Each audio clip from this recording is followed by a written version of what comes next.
Here we go.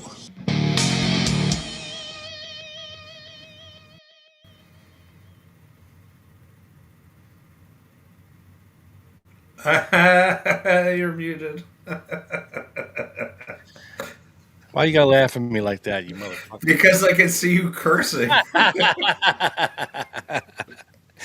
I can't hear you cursing, but I can see you cursing. Yes, you're a good lip reader. Yes, it was. Oh, fuck.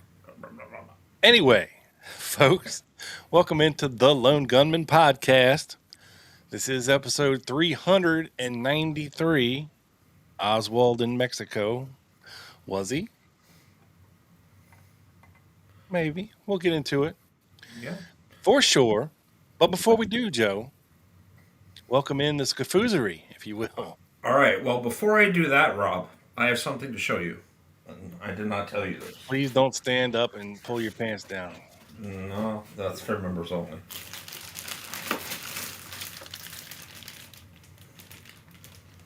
Well, what am I looking at? You're looking at a $120 scanner for the archives. And I have no idea how to sync it up with my computer yet. Screw you, Andrew Ryler. He's going to have to walk me through this. I know, just kidding. We love him. It scans. Probably we'll just take a cable. Yeah, but there's multiple cables and there's all these rules of what you can bring in, what you can't bring in, and like he has to walk me through it. Mark Damchek, being the fancy lad that he is, has assistants and IT people to help him with this. I do not. So it falls on you, Andrew. It's falling on you. Well, you're just a simple scafooza. I mean, you don't have any attendants helping you out there. I'm a simple scafooza. Yes. All right. Welcome in, Joe. All right. Well, south to west with another gold. What up, what up? Thank God it's Friday. STW. Yeah. And Trey. And you know what? This is a good point. I didn't think of this. And we didn't either. Just in time for Cinco de Mayo as we talk about Mexico City. See how I'm playing that out, Joe? Well, yeah, we could pretend that it was intentional. And James Smith with the bronze. What up? We got Tiny Dancer in the house. Let's see. Optoeconomist. Jack Taylor. What up? What up? I talked to him yesterday, the day before. One of these days. It's all a blur. Mike the Library Man. Happy May Day. It is May Day. Yeah. May the 4th be with you. Sally, of course, the show wouldn't be complete without Sally. Evening. Oh, blushing Sally. Yes. Joe made her blush. Members only. It's okay. We love Sally. I love Sally. If I ever move to Ireland, I'm just going to stay with Sally. Zendar. What up? Zendar. Run, Sally, run. The D-Dubs. D-Ward. Happy Friday, everyone. Eric. Oh, he's on the replay crew. That's okay. We respect that, too. Bruins game on in a few. So, this is actually a good... It's okay to skip that. Yeah. We just edited our little news timeline here just to be sports related. So people who aren't like D-Dubs and want to watch the show can also get their sports updates on the bottom. I'm just kidding, Derek. All good. Go Bruins. It is obviously hockey season, playoff season. Scott Edwards. Some more believe the miracle Makara theory. Interesting. And or the single Maraca theory. Maraca. There we go. Oh man. Well, Rob, the WB gifted five memberships. You don't have to do it 5 times. Who got him? South to west, Hey now. Glock 40, Dogstar City. Nice. For some reason, that's all I see. I got Chevy Dad. Oh, that's yeah. Someone put Only smoke pot. well, That's the only thing I smoke as well. yes. Real. Well, The other thing welcome, is vape. welcome, guys. Yes, yes. I'm Always, vape pot too. I mean, it's all we smoke allegedly these days. allegedly. Allegedly. Oh man, I miss it. Tube 74 morning morning because it's morning for him. Yes, he is down under. He is sitting upside down in Australia right now as the world turns on this globe Earth. Claude, and I'm assuming Aunt Udine, although he didn't mention her. Hopefully she's okay. Good evening, Claude. Yes. Let's see. Aunt Udine is always doing well. Yeah, just going down. Timothy Ryan, hello from Philly. Hope y'all are well. What's up, Tim? He's in Philly. Stay safe. Don't go to Kensington. Yeah, stay away from the fentanyl as well. Yeah, and I lived in Philly for over a year. Sorry to hear that. It was interesting. It was in Fishtown, which is kind of like the kind of hippie, hipster. That's the word I was looking for. Hipster area, like up and coming. But there was a great cheesesteak across from our apartment. And guess what it was called, Rob? Joe's. Martin's cheesesteak. Joe, close. Joe's. Steve-O, what up? Hola. How are you? Let's see. I think we got everyone. Oh, we got Anthony. We got Jolene. See? Yes.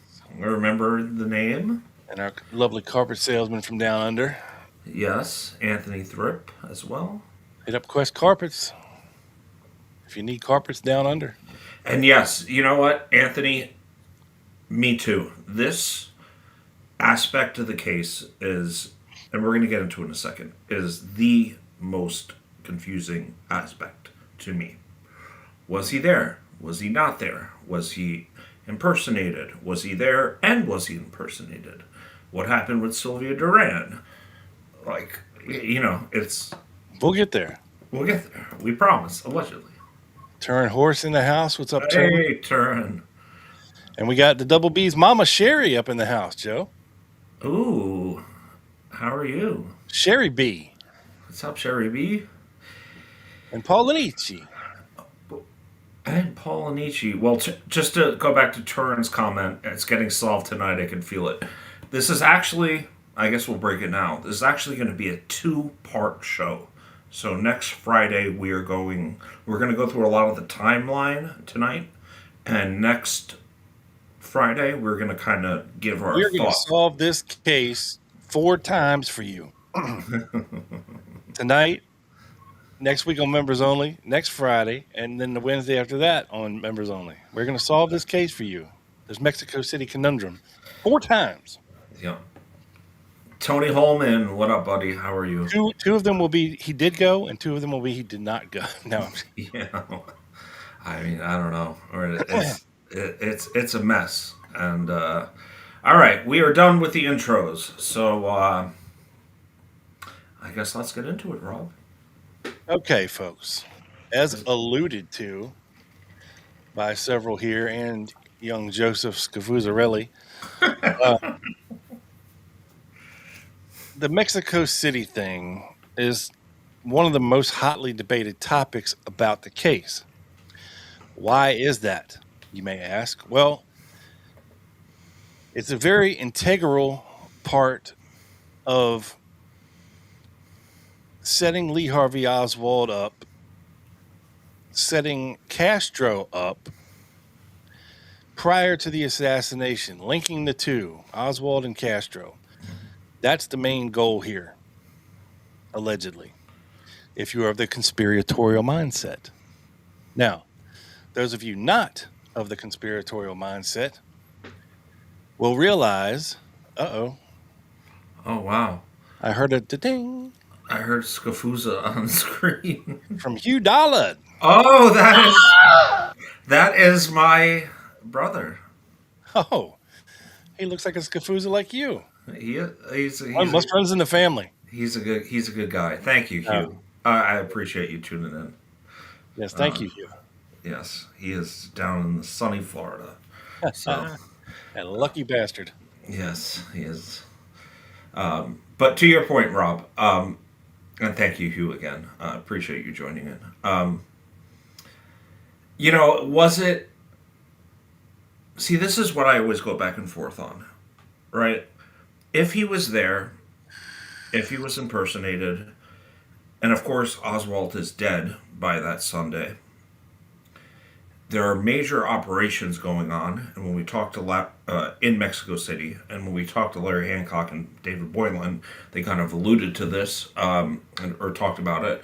LA Envoy, which was the telephone wiretapping operation, and LI Feet, which was the surveillance program outside of the Russian and Cuban embassies. So at that point, because we all know about the picture, right, of the guy who wasn't obviously Oswald, and no, he wasn't LBJ's football buddy. Don't get me started. Mac Wallace's football buddy. Mac Wall. I'm sorry.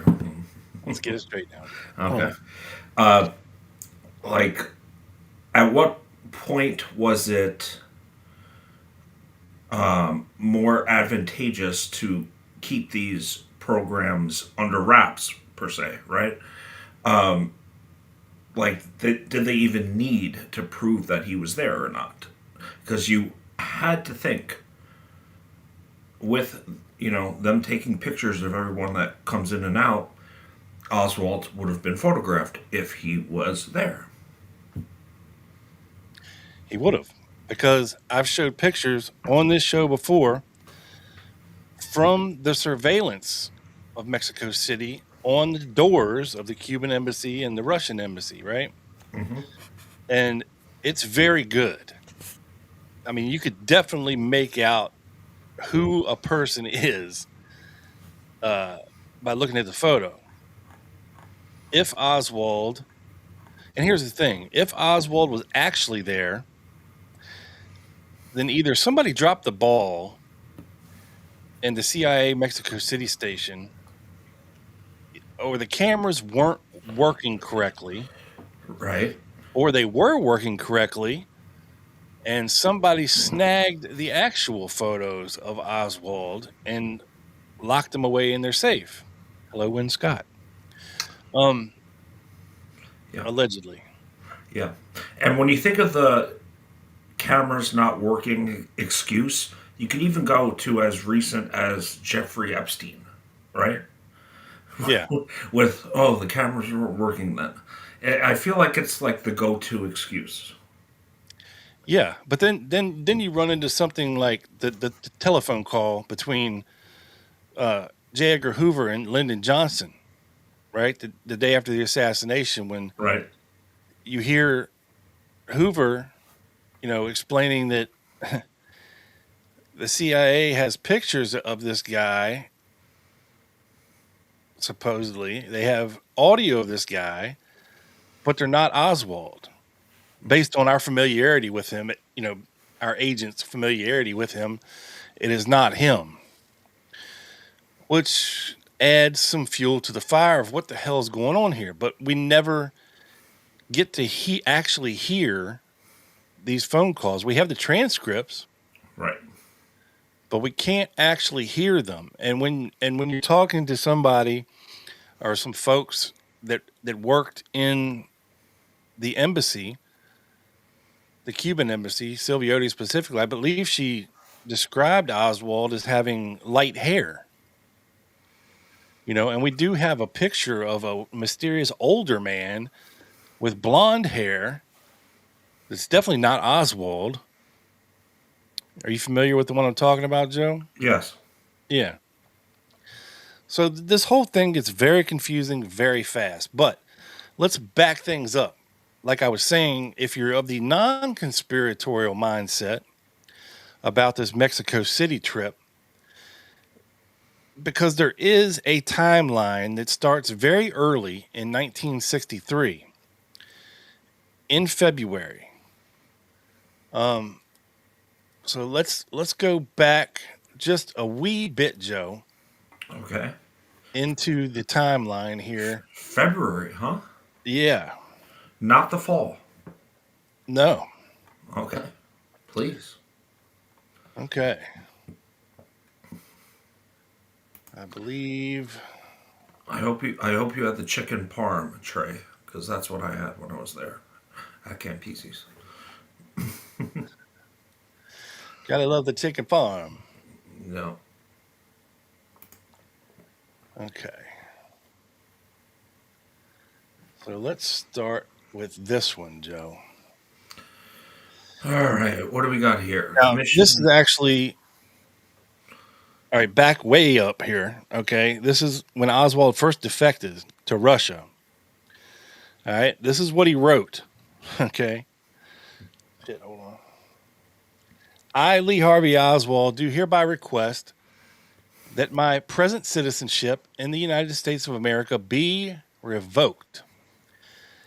I have entered the Soviet Union for the express purposes of applying for citizenship in the Soviet Union through the means of naturalization. My request for citizenship is now pending before the Supreme Soviet of the USSR. I take the steps for political reasons. My request to revoking of my American citizenship is made only after the longest and most severe considerations. I affirm that my allegiance is to the Union of Soviet Socialist Republic. Signed, and look at that signature, Joe. We've been looking at signatures recently. We have Lee H. Oswald. Okay. So again, this is Oswald claiming his allegiance to the USSR and wanting to revoke his American citizenship. And of course, Rob, just to point out, that never happened, correct? And nor did he ever get Russian citizenship. Correct. Okay. All right, so let's back up to February of 1963, February 17th. Okay. This is a letter that Marina Oswald writes to Comrade Reznichenko. Comrade. Right. Now, he works at the Russian embassy in Washington, D.C. Okay. And what it says is, I beg your assistance to help me to return to the homeland in the USSR where I will again feel myself a full-fledged citizen.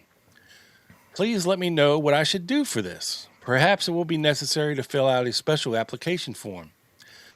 Since I am not working at present because of my lack of knowledge of the English language and a small child, I am requesting you to extend to me a possible material aid for the trip. My husband remains here since he is an American by nationality. I beg you once more not to refuse my request. Now that seems pretty desperate. Yeah. I mean, this is coming from Marina Oswald in February of 63, Joe. That's early. When they are still living in Dallas, he is still working at Jaggers Child Stovall. Mm-hmm. Okay. This is around the time that they first started meeting these White Russians and Demorne Shield and all this jazz, right? Right. But she wants to go back to the USSR, to the motherland, and Oswald will stay here. Mm-hmm. And they, of course, already have a kid at this time. I do think they met the Demorne Shields in 62, but that's besides the point.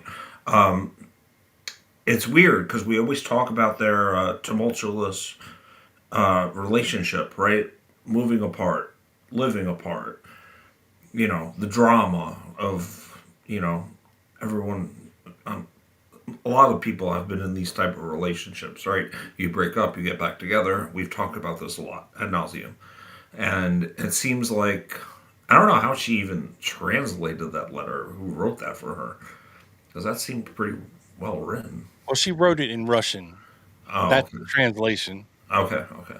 And at this time, all right, she had Rachel in October of 63. That's the 10th month of the year. So subtract 9. That brings you back to January. So she was pregnant, like maybe a month or maybe even less than a month pregnant at this point, and didn't even know it. Probably. Probably didn't know it at that point. Yeah.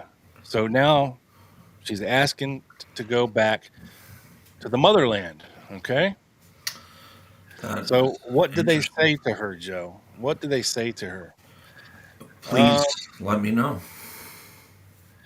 Dear Marina Nikolavania, in reply to your letter, we inform you that for purposes of examining your request concerning your return to the homeland, it is necessary for you to jump through these hoops.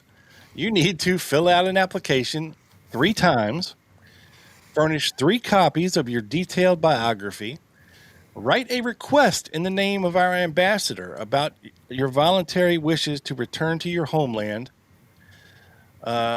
with indication of your profession in which you would wish to work and also of the place of residence. So they want to know what she wants to do for work and where she wants to live when she does come back. Furnish 3 photos of passport size signed on the face of the photograph and also photographs of your child. Furnish 1 or 2 letters from your relatives residing in the USSR who are inviting you to live with them. After receiving from you above mentioned documents, we will forward your request for processing to the local Soviet authorities. Time of processing requires 5 to 6 months. In the event of any questions or difficulties, please write to us or call us on the telephone. Our address is blah, blah, blah, Washington, D.C., and the telephone number is TU25829. Sincerely or respectfully yours, whoever that is, V. Gerasimov and Reznichenko, right? Yeah, they must have been so tired of Oswald and Marina's antics because we know how long Oswald tried to get back to America. With the embassy when he was in Russia. Now he want to come back and forth, and there's like, oy vey, like So there's a little more back and forth in March. Marina goes through the hoops. She sends them what they asked for. Okay. And now we'll fast forward a little bit to July of 63. okay, Rob. Just before you start, we want to thank Mr. Chuck Bonafante for becoming a member. Thank you, sir. Awesome. Thanks, Chuck. And Timothy said Marina's uncle was KGB. No, he was, what is it? The FSV. SFV. FSV. Yes, like which is like their FBI. FBI. Yeah, yeah. Okay. Now, this is a letter from Lee Oswald to the Russian embassy in Washington, D.C. Oh Okay. man, don't make me read this, man. Dear sirs, please rush the entrance visa for the return of Soviet citizen Marina Oswald. Something is going to have a baby in October. Therefore, you must grant this entrance. Hang on a second. Let me. So wait, what was the date? Go back. What of this? July 1st. July 1st. Okay, so she knew by then. Okay, I'm sorry, I missed that. Okay. Maybe this will make it a little easier to read since it's not all stretched out. Therefore, you must grant the entrance That's what she said. visa and make the transportation arrangements before then. As for my return entrance visa, please consider it separately. Thank you, Lee Oswald, husband of Marina Nikolavania. Okay? Hmm. So, it's been Marina up till July. Marina's not getting anywhere. Now they realize she's pregnant. Now Oswald is stepping in at the beginning of July and wants this thing to try to get rushed through because she's having a baby in October and he wants it to happen before then. Okay? Now, let's hear from Marina in July.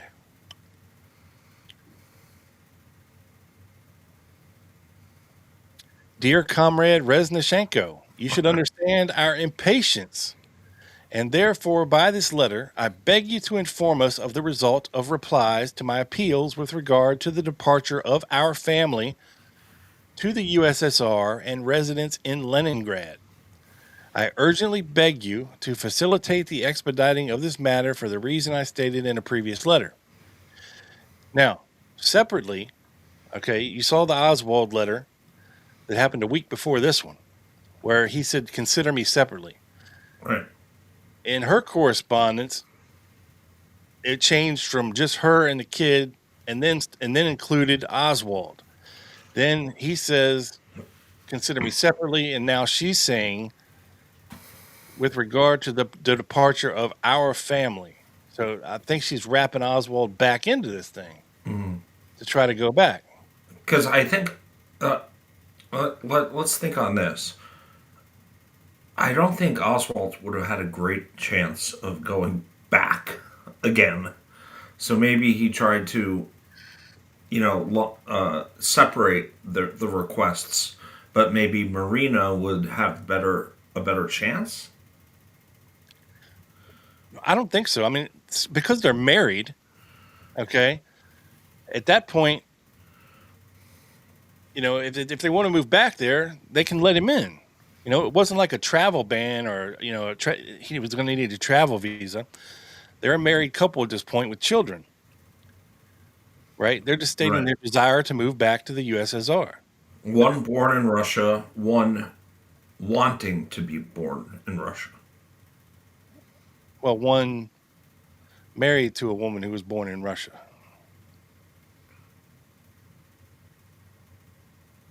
Well, the first girl, June, right, was born in Russia, and she's trying to get Rachel back in time to be born in Russia. Well, I don't know if they're trying to get it back in time. They just want all this shit to happen before then, because they know that after Rachel is born, it's going to be more difficult to have to travel with the baby and do all the baby paperwork. You know what I mean? Yeah. Like if they can get Marina back before she has the baby, then it's a whole lot easier. Yeah. Okay. Yeah, I don't know if there was, what is it called, birthright citizenship, right? When people come here to have babies so they could be citizens. I don't know if that happened in Russia in the 60s, but all right. So fast forward a little bit. There's nothing pretty much after this until November 9th, which is a month after Oswald comes back from Mexico, allegedly. Okay.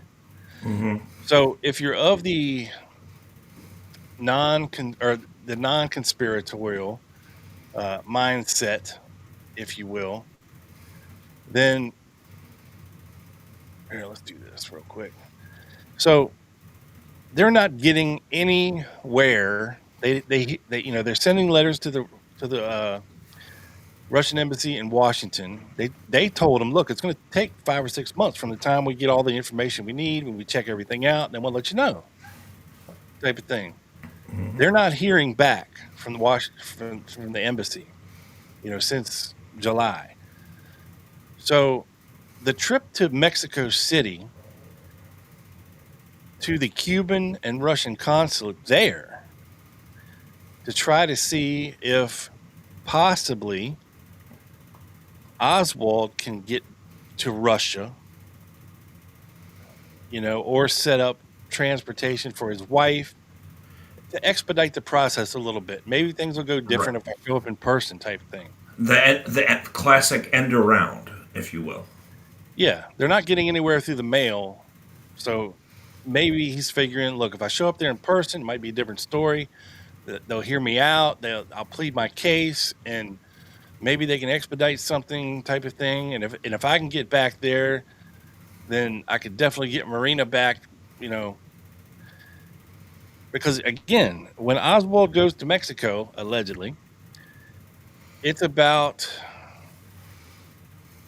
a month and a half before Rachel is born. Right? So they're still trying to rush the process before Rachel is born. All right. So of course, he allegedly goes to Mexico and things don't go well. Cuba's not going to give him a visa without the Russians okaying it first. And that Right. process takes time, as he's told, at the Russian embassy. They tell him, look, man, there's no rush in this. Like, we'll have to run it up the flagpole. We have rules we have to follow. It is what it is, right? Right. And allegedly, he was trying to go, again, allegedly, trying to go to Cuba, then to Russia. Yes. Okay. Allegedly. That's what I said. Now, the funny thing is, a couple days or maybe the day after the assassination, their travel back to the USSR was approved. Really? It was, yeah. Stop it. I'm serious. But I never knew that. here, if we go back, Oswald writes them again at the beginning of November 9th, allegedly. Right. This is the last letter, right?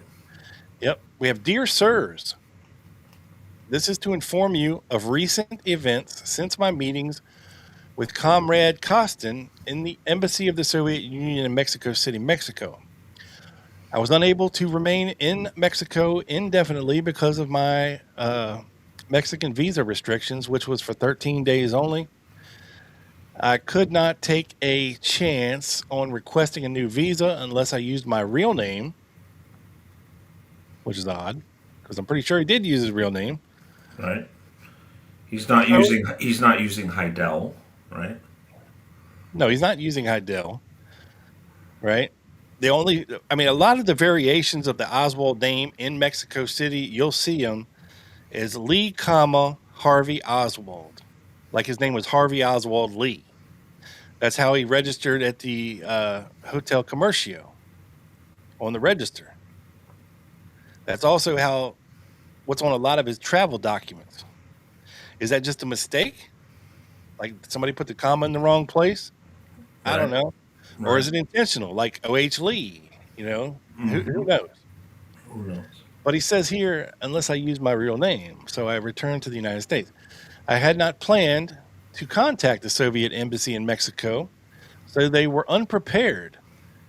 Had I been able to reach the Soviet embassy in Havana as planned, the embassy there would have had time to complete our business. So, What? So, is that implying that he did not get to the Cuban embassy? no, this is implying that his original plan was to go to Mexico City, go to the Cuban consulate there, obtain a travel visa to Cuba, and then talk to the Russian embassy in Cuba about going back to Russia. His original plan did not have him going to the Russian embassy in Mexico City, so he says.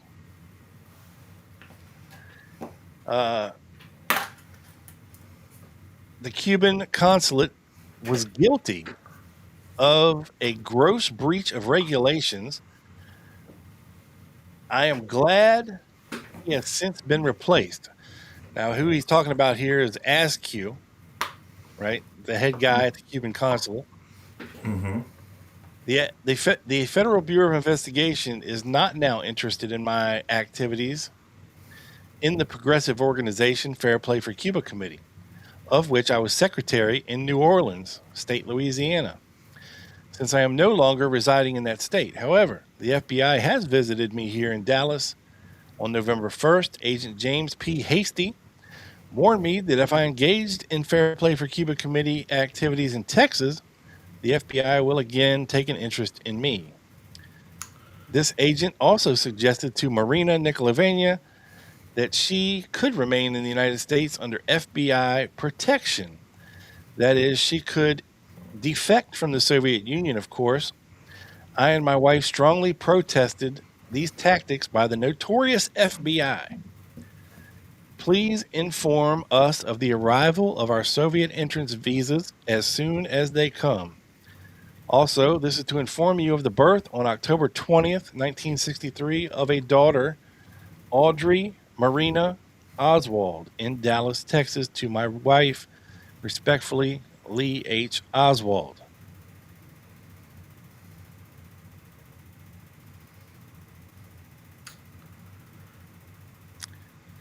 So, Interesting. now that kind of lays the table work for the reason Oswald supposedly goes to Mexico. Why he didn't go to Washington, D.C., to the Russian embassy instead of going to Mexico only makes sense if you believe what he just wrote in that letter, that he never intended to go to the Russian embassy. He meant to go to the Cuban embassy in Mexico City, obtain a Cuban visa, go to Cuba, and then speak to the Russian embassy about getting his family back to Russia. So at some point, the narrative has switched from getting Marina back by herself from Marina to now Marina writing the embassy wanting her and Oswald to go back, to Oswald writing the embassy wanting passage for his wife, and then him later, to them trying to go together, to him getting denied, right, in Mexico City, and then coming back. So what the non-conspiracy theorists will tell you is that this whole chain of events adds to the mental misery of Lee Harvey Oswald not being able to, nothing's just going right for this dude, you know? Right. Nothing. No, that's true. So it's just, he's just getting hammered over and over and over again. How many times can you get kicked in the nuts before you just say, you know what, fuck it, right? So that's both sides of the fence. And what's interesting to me is, so after Oswald gets fired from the Riley Coffee Company in July of 1963, he doesn't really seek out more active employment after that. He starts going into hardcore pro-Castro mode. Like he needs to start building himself a legend that's hopefully will impress the Cubans, or maybe even catch the eye of Fidel Castro himself, to approve, his visa to Cuba, right? Wow. Like he's trying the end around here. Yeah, he's building up his credentials in a sense to maybe get back there that way. Is that what you're kind of saying? Yeah, because he does kind of bring this up, allegedly, at the Cuban embassy. He's like, maybe you've heard of me. I've been on television in debates, and I've been arrested for the cause. Right. He brought documents, too, proving that, right? Yeah. So that's interesting. So you have him building his own legend in New Orleans, being pro-Castro, to hopefully, bypass the bullshit and get a Cuban visa in Mexico City to go to Cuba. That's the idea. But then when he does actually go to Mexico City and runs into these bureaucratic obstacles, if you will, he gets very distraught, to the point where he's bawling his eyes out in the Russian embassy, to the point where he's pulling out a pistol in the Russian embassy, threatening to shoot himself. Which is nuts, by the way. I'm not sure I believe that, but that would be like almost suicide. But yeah, I mean, that's the story. And that's coming from the Russian embassy workers. Right. They were like, we tried to calm this guy down and tell him it's really not that big of a deal. We just need to run this stuff up the flagpole. We'll let you know as soon as we can. We'll expedite the process. It said in under 2 months they had an answer. It just came a little too late. Just a little too late, Joe. Right. It So came. so he snapped and decided to kill JFK. Yes, Oh, if you're of the non-conspiratorial mindset. correct, correct, Yes. correct. And I do think Scott had a good comment here. They're just annoying people. They have nothing to offer, and they're a complete burden. That is Lee and Marina. And yeah, you know, I agree with that. I think they're like, we don't want this fucking guy back. Like, stop bothering us. Um, I don't know how that fits in with anything in terms of what might have or not happened, but I could definitely see the Russian embassy being like, bro, like, just leave Well, they us just have alone. to check things out. They want to go back, but the Russians tell them, look, if you want to come back, that's fine. We'll let you back. But first, we need to know what profession you'd like to work in when you get back. We'll find you a job. We need to know who of your relatives is going to let you live with them, and in what city will that be, Hmm. right? So it's no skin off their nuts to let them back in the country. They don't have to provide them with anything other than a job, which I'm sure could be as menial as whatever. Hmm. I'm sure Marina would have wanted to work at in a pharmacy somewhere or whatever. You know what's interesting about that, Rob, that I just thought of? Hmm. Why didn't Marina kind of use her uncle as some type of leverage, right? Being as part of the FBI in Russia, the FSB, right? Or probably getting that wrong. Why didn't she use him as like a contact, if you will, a reference? Uh, I don't know. I mean, maybe that would have been a little overt and maybe a little forward, because I think at the time that she was living with him before, he wasn't like too stoked about it. You know what I mean? Like, Yeah, yeah, yeah. He could have been totally against the whole marriage thing, her going to America, so she might have known that. Yeah. yeah, well, I don't think he was stoked with the whole deal, you know, with I don't know, I can't remember exactly what happened with her parents. Do you understand any of that? I believe I don't know if they I don't know if either her dad had passed they or died or they were not involved right. in her upbringing. Let's put it that way. Yeah, and at some point, these people being their closest relatives, he had to take over. So it'd be like, if your brother, had like a 12-year-old kid or something and he passed away, and you being the kind-hearted scafuza that you are, you didn't want to see him go into like foster care or whatever, and you Hmm. said, you know what, hey, come live with me, I'll adopt this kid, but he turns out to be a freaking nightmare. Right? And you start regretting. You're like, what did I do? I should have let this kid go to foster care. You know what I mean? Yeah, I do. Type of Yeah. thing. And it's impossible to know, of course, without talking to Marina. And I don't think we're going to get any comments on that. I don't think she's No. ever talked about her relationship with her uncle after, going to Minsk, because I believe he was somewhere way north. I don't know if it was Leningrad or somewhere. It was somewhere. It was not Minsk. Yeah. And of course, the impotent, if that's not the right word. Uh, the genesis of this travel thing. Okay. Oswald applies for a passport in New Orleans on June 24th, 1963. So he applies for a passport. Right. His application stated on that passport application that he intended to stay abroad for 3 months to a year. And in that time, he was going to visit England, France, Germany, Holland, USSR, Finland, Italy, and Poland. Okay. He had big dreams, Joe. Yeah. Well, I mean, that's quite a journey there. The problem is that his passport was marked for travel to every country in the world except for Albania and Cuba because he's an American citizen.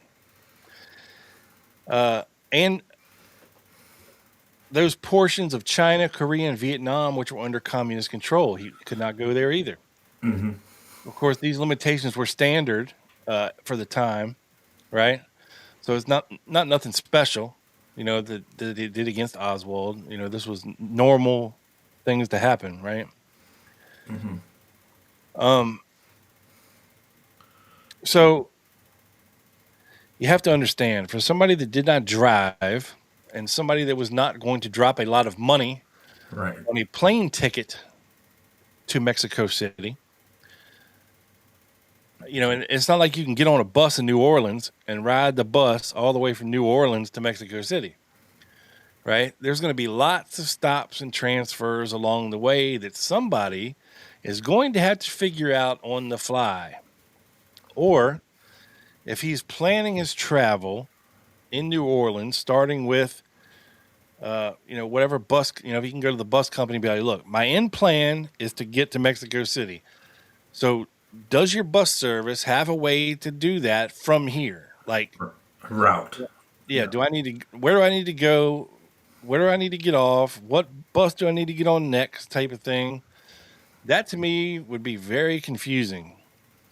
So, to try to plan out a bus trip from New Orleans to Mexico City. It's a long way. I mean, we're talking like 2,000 miles. And you can't get on your iPhone or your Android and Google it.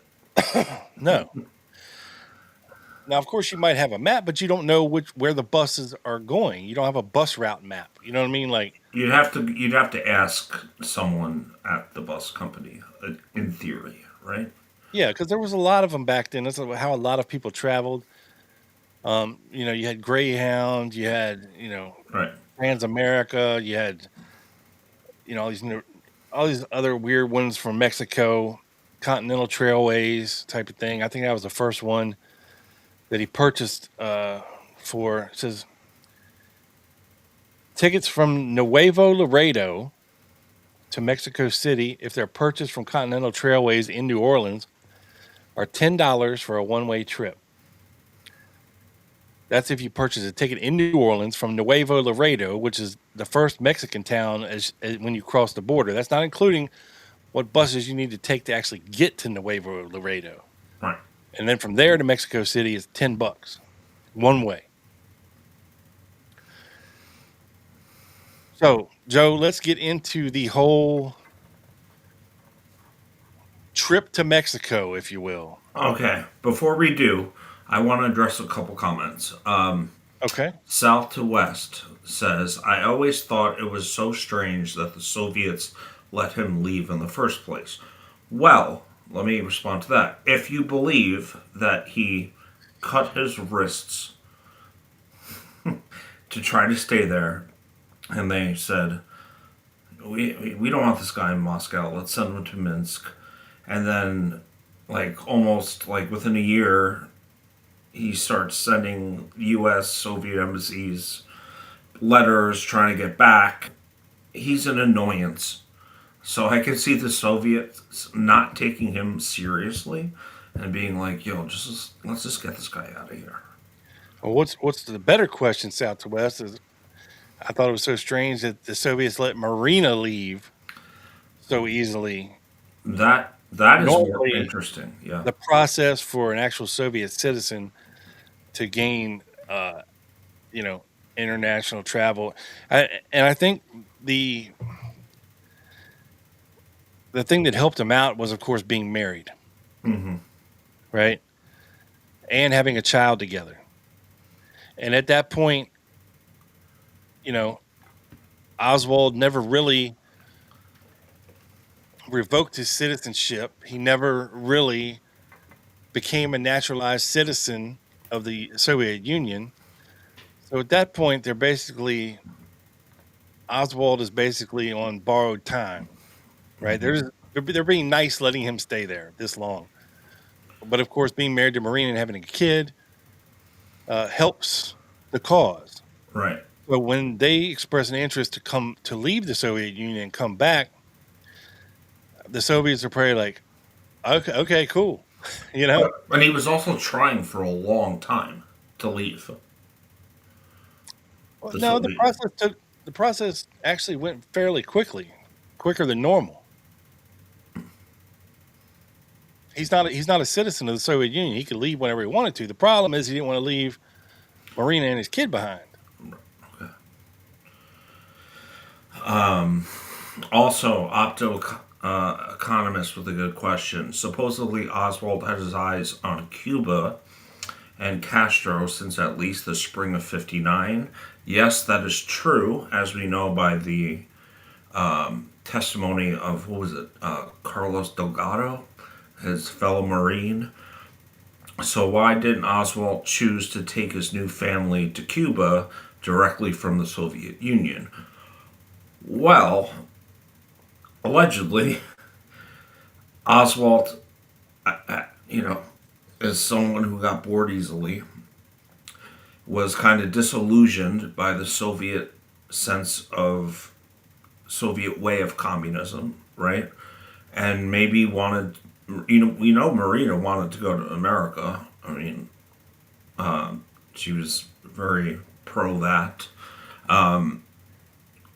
I don't know the exact answer to that, but and then I think he got disillusioned with his lack of work prospects, and he goes, "Well, maybe Castro in Cuba has this communism thing figured out." Well, I think also back then there was still a lot of bureaucratic bullshit and red tape. When it goes to people wanting to leave a communist country and move to another communist country, and I don't know if Cuba was allowing people from foreign countries to move to Cuba to live there. I mean, they're in the middle of a revolution in '59, right?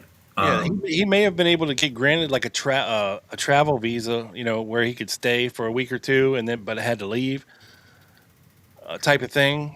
Like he got going to Mexico. But I don't know at that time that Cuba was allowing uh, people to move there to live there that weren't naturalized citizens, Right. I mean, especially Americans and a Russian that are married. I mean, I don't know. It seems to me like that probably would have been something that wasn't very possible. yeah, yeah, it wasn't feasible, if you will.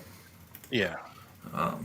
Who knows? But that would have been interesting. We definitely know he had interest in Cuba in '59, but I mean, did he want to move there at that point? Probably. I don't. I'm not sure. Probably not. Let me just see if there's anything else. Hey Paula. Hey Cami. Well, he had been actively, reading about Lenin or Marxism, uh, Trotsky, Lenin, and if I think he was more enamored with the idea of Soviet communism than he was with Cuba in 1959. Because prior to Right. 1959, to when Castro took power, it was not a communist country. It was just, Right. a bunch of bullshit going on down there. Yeah. Or else Oswald would have made his way. I mean, he probably rode right by Cuba on the way to the USSR on the Marian Lakes. I mean, he chose to go to Russia for a reason Yeah. over Cuba at that point. And Toops said, "Poor life in Dallas versus poor life in Minsk." Well, he was kind of living it up in Minsk, right? He had a paid for apartment. He had a job. Nice apartment in a nice building, Yeah, and he was a getting job that he enjoyed with many friends there. getting with a bunch of Russian baddies.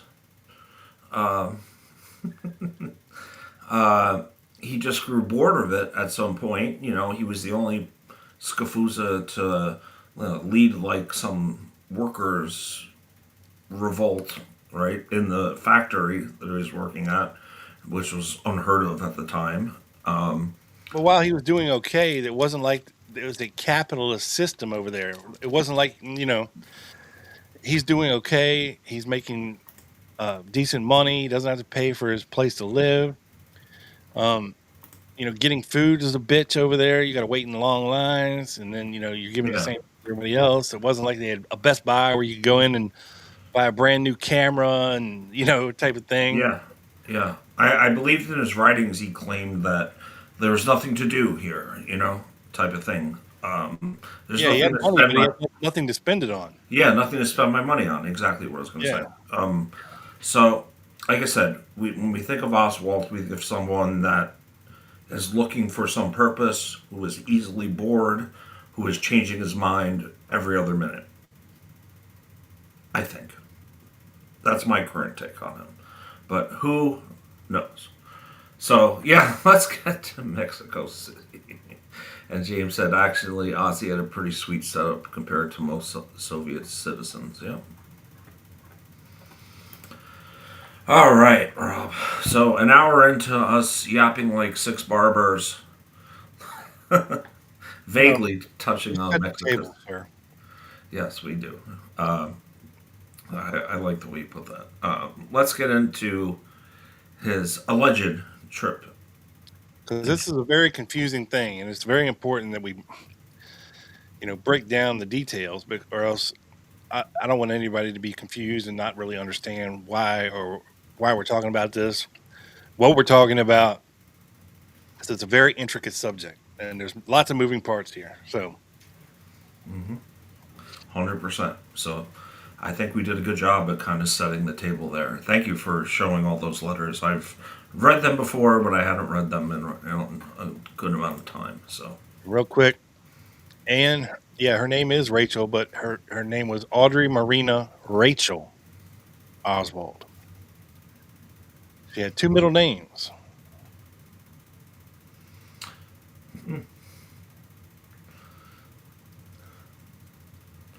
interesting. Si, senor. Yeah. And by the way, I believe both daughters are successful business women in Dallas today. Maybe one of them. Maybe one of them. If we could just get Marina on the pod to answer some of these. Don't get greedy. I know.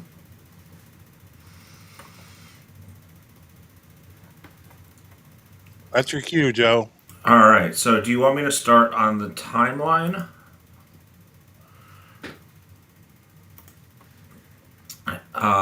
The Mary Farrell chronology timeline we talked about? Well, we can to a point. Okay. But we need to address what goes on in some of these bus trips. But yeah. Okay. So, oh man. Let's enlarge this. That's what she said. Sorry, I used the Michael Scott The Office. That's what she said a lot. There you go. You enlarged it a little more for me. That's my job. All right. So, August. I guess. Listen, this is 96 pages, so this is why we're making this part 2 next week. But again, most of this document doesn't start the Mexico City stuff. I mean, this is all setting the table type shit going back to August. All right. Do you want to skip some of the early August stuff then, and go to like September? Let's get down to the nitty gritty and September. Yeah. Let's do that. When he actually leaves New Orleans. Okay. Let's see. Oh, we're talking about some signatures on Texas Employment Commission warrants. We're gonna get into signatures. Spoiler alert in a possibly future show. We have all his checks here. Let's see.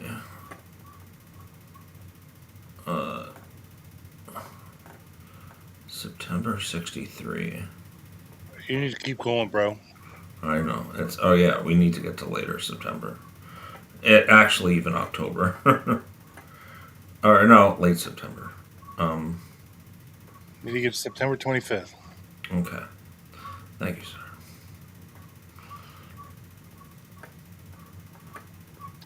You and that goddamn squeaky wheel. I know. I gotta get a new mouse, huh? I'd already threw that motherfucker against the wall. I know. Well, what are you gonna do? Your boy's living on a fixed income. Oh man. All right, September. Well, you need to go to the Connecticut Employment Commission then, motherfucker. Start getting some checks rolling in. All right, September 23rd. We're almost there. 24th. 24th still. 2 hours later. All right, September 25th. Hang on, Joe. Okay.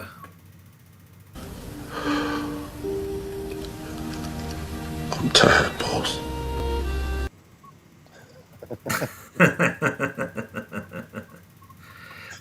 September 25th. Oswald buys a Spanish dictionary for 35 cents. Pretty good deal, wouldn't you say? Not changes. You buy a piece of gum for a penny. I mean, 35 cents is a lot of money for a fucking dictionary, but yeah. So, okay, here we go. September 25th, Wednesday. Oswald in Dallas bus station. Wait, let's go up a second. Oswald leaves New Orleans by bus for Houston. The bus fare is $9.70, which is kind of a lot. That's like $100. Yeah. Mr. and Mrs. McFarland says they talked with Lee Harvey Oswald on September 26th and determined he must have left New Orleans at about 2 p.m. on September 25th. So Oswald is now at the bus station at 6 p.m., according to the New York Post. I didn't know the New York Post was covering this in 64. Bus schedule, we don't need to go through that. Later, September 25th, Socialist Labor Party official is on board his ship en route from Galveston to New Orleans. I don't know what that has to do with anything.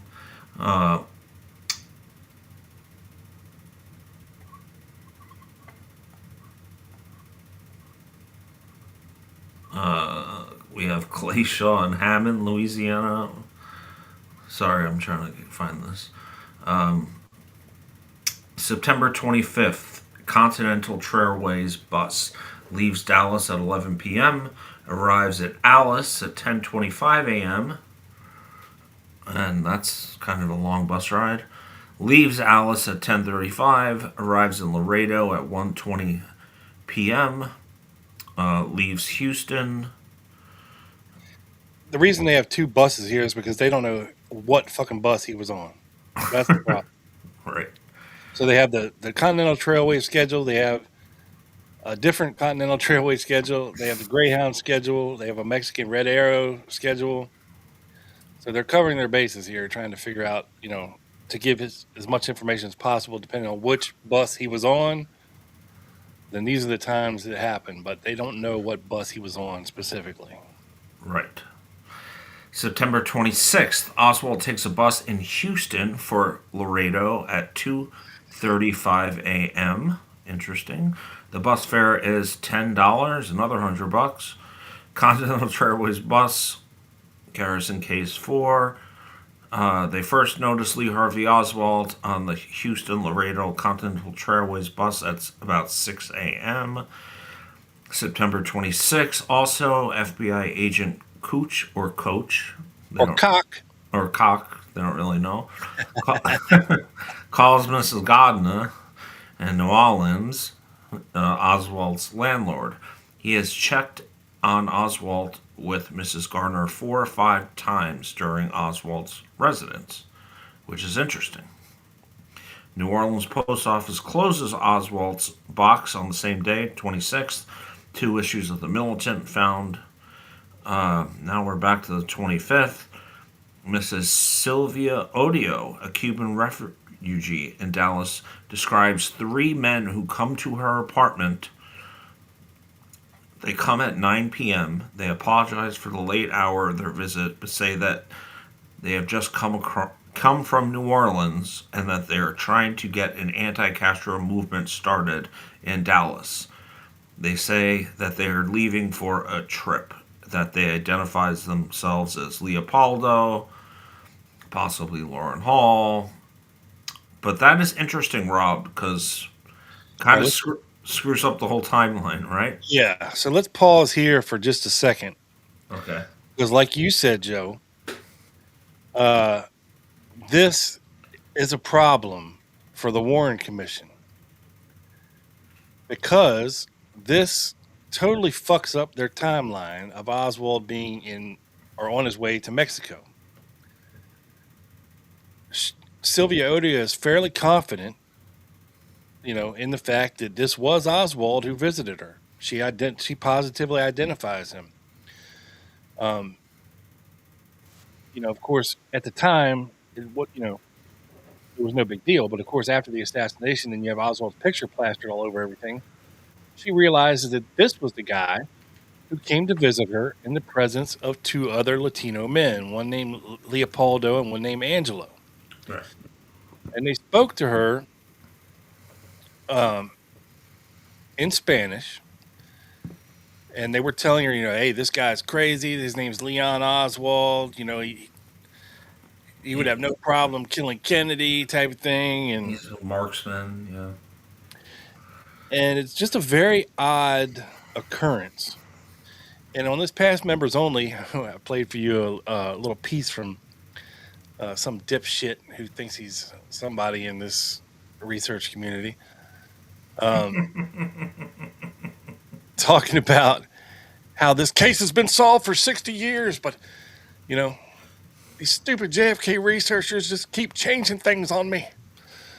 Lauren Hall admitted to being at Sylvia Odio's house, blah, blah, blah. And he did initially when interviewed by the FBI. Lawrence Howard did not. William Seymour did not.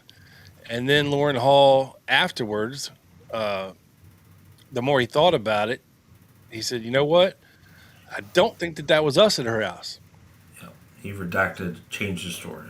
Now, the problem with this is these guys were going around seeking money or aid or supplies for the cause, right? Which was going to be a second invasion of Cuba, Bay of Pigs style, using anti-Castro Cuban exiles and these hot shit mercenaries.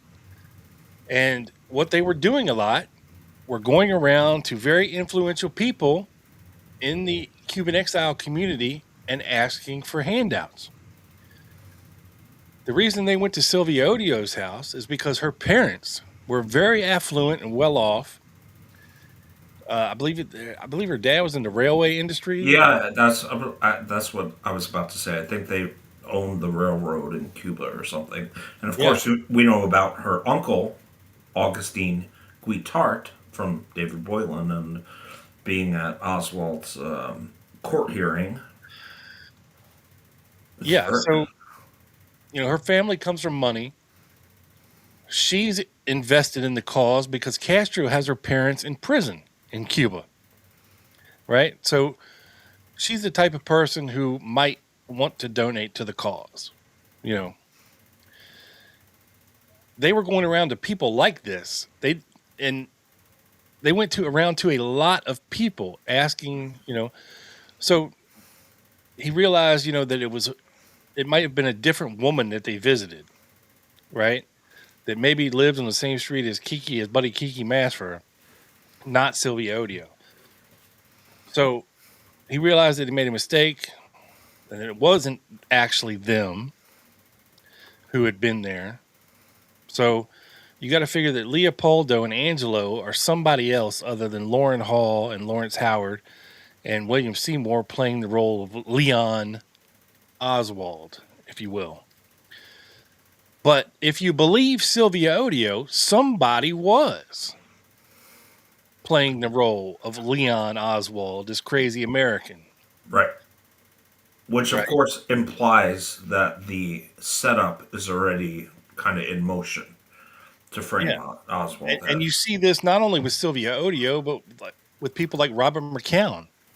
Yeah, true. But we'll Or, get there. yeah, And I believe the Odio story too. I don't think she would just make this up out of whole cloth no, for no reason. it would make no sense to just make it up.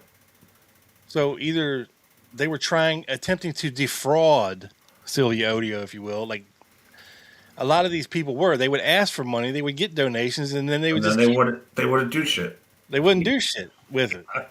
It was just free money, Yeah, to keep on going around and asking for more money from other people. right. Lauren Hall was doing the same thing. Hemming was doing the same thing. They were going around. Lester Logue, hey, big money wheeler dealer types. General Walker, people Yeah, with money. They were hitting them up all over the place. Very influential. yeah. It's interesting that Sylvia Odio says that these guys have said that they just got in from New Orleans. That is a That's very interesting. very interesting point. Nolans. New Orleans. Now, who in New Orleans do we know, Joe, at this time that's very fresh on the brain? At least Oswald fracas would have been fresh on the brains of many anti-Castro Cuban exiles in New Orleans at this time. If you were to start thinking about setting up Lee Oswald, this stupid pro-Castro asshole in New Orleans, who you knew was from or who had ties or who had just left New Orleans to go back to Texas, Dallas, maybe specifically. Does this is this the genesis of the setup of Oswald by anti-Castro Cuban exiles? Sure sounds like it. Yeah. To answer your first question, Barthez, Brignier, you talk about Emilio Rodriguez, Ernesto Rodriguez, those type of people. Yeah. Yeah, it certainly is what it seems to be. But the problem is, like I said, the official story has Oswald on the way to Mexico at this time. Yeah. So they either play it out to be, well, Sylvia Odio is just confused about the date that this occurred, right? Mm-hmm. But she's fairly certain, based on things in her life that occurred, exactly what day this happened on. But as Joe was reading from the document, allegedly the 25th, 26th, or the 27th, right? Right. So pray continue, Joe. Okay. Let me get my tabs straightened up here. Joey tabs. Borelli here. All right. Let me enlarge. Pardon my pun again. My same old pun. Inject some peptides into that thing, Joe. I know. Directly. Yeah. So we have September 26th going back to 25th, like we were just, or 26th or 27th. This is what Rob was talking about. Sylvia Odio, a Cuban refugee residing in Dallas, describes three men. We already went through that.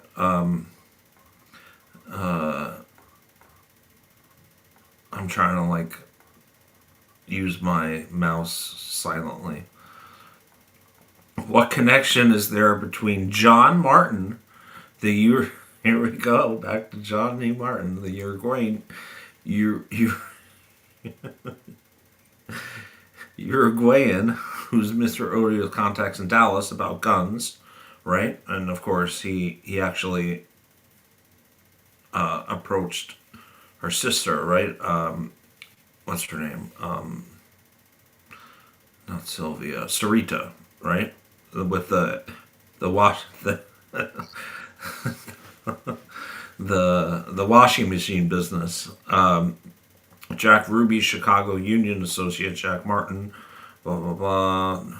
Lauren Hall. The last one's interesting. Juan Martinez, a 70-year-old Uruguayan living on a Guatemala farm, is suspected of being German Nazi Martin Bormann.